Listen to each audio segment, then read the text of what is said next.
madaxweynaha Soomaaliya Jaalle Maxamed Siyaad Barre waxa uu kaloo xariga uu ka jaray xarunta dhexe ee jaamacadda ummadda ee magaalada Muqdisho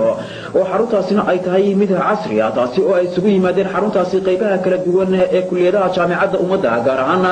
intooda ugu fara badan oo markaasina la doonayo in meel kaliya laga maamulo si markaasi ay u sahlanaato in lala xiriiro kulliyadaha kala duwan ee jaamacadda ummaddu ay u baahan tahay waxaana kambaskaasi lacagta ku baxday ay gaaraysaa 200 milyan oo shilinka Soomaaliga iyada oo uu dhisay yahay hab seerkala oo casri ah taasi oo uu leeyahay qolalkii shirarka meelaha xafiisyada iyo isla marhaantaasi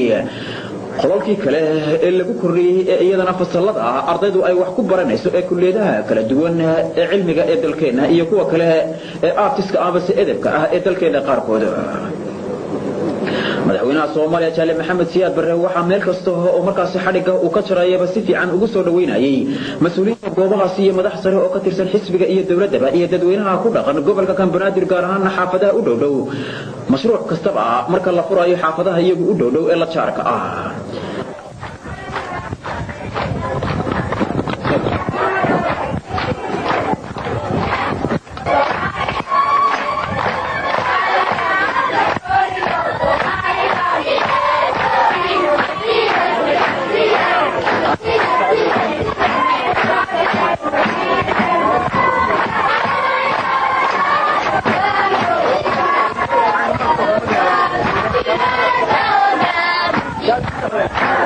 jaamacadda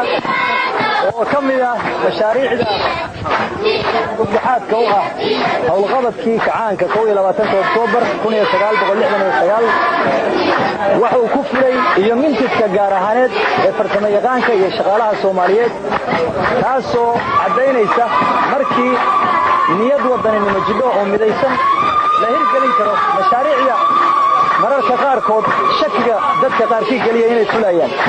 mashruuca jaamacadda wuxuu ka kooban yahay haddaan wax yar tusaale ka siiyo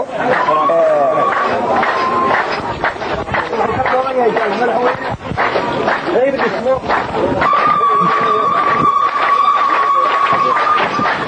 madaxweynaha ku soo dhawaad kaanka mashruuca jaamacadda qaranka oo ay fulisay wakaaladda dhismaha Soomaaliya maqaskina waxay ii tahay farax weyn in maanta la furayo saldhigga weyn ee xarunta waxbarashada heerka jaamacadeed ee dhalinyarada Soomaaliyeed waa jireen kuwa hore aan u dhisnay hab ka fudud ama ka yaryar inta hadda kan uu yahay laakiin waxaan aaminsanahay tan maanta aan furaynaa jaamacadda tan dhismadeeda oo ka koobanta nooc kasta oo waxbarasho intooda badan inay ahaan doonto mid dhalinta Soomaaliya ay kaga baxdo jahaalada qodada dheer anoo aaminsanay si badsan doonaanin waxyaalaha ka maqan ama xubnaha ka maqnaan karaba oo aan leeyahay weli inaga nafteennu haddaynu abuuranno mooyi inaynu ku shaqaysan lahayn iyo in kaleeto mar haddii waxyaalo badan maqan yihiin waxay ii tahay farax weyn waxaan markaa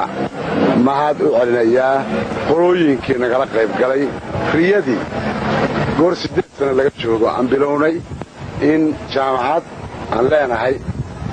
oo wax walba leh dhismaheedii aanu gallo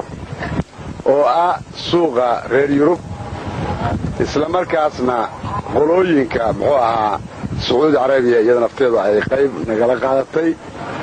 waxaan aad iyo aad ugu jeedinayaa ammaan iyo bogaadin mudnaaneed madaxdii hogaaminaysay dhismaha kan khaas ahaan injineer Axmed Barre iyo injineerada kale oo la shaqeynayay iyo wakaaladda madaxdii isbedbedelaysay oo badnayd oo iyaguna qayb libaax ka qaateen dhismaha kan waxaa run ahaan sida uu soo sheegay isaguba ay ahayd ujeedo badan inaanu ka lahayn mar inaanu culimadanada dhismaha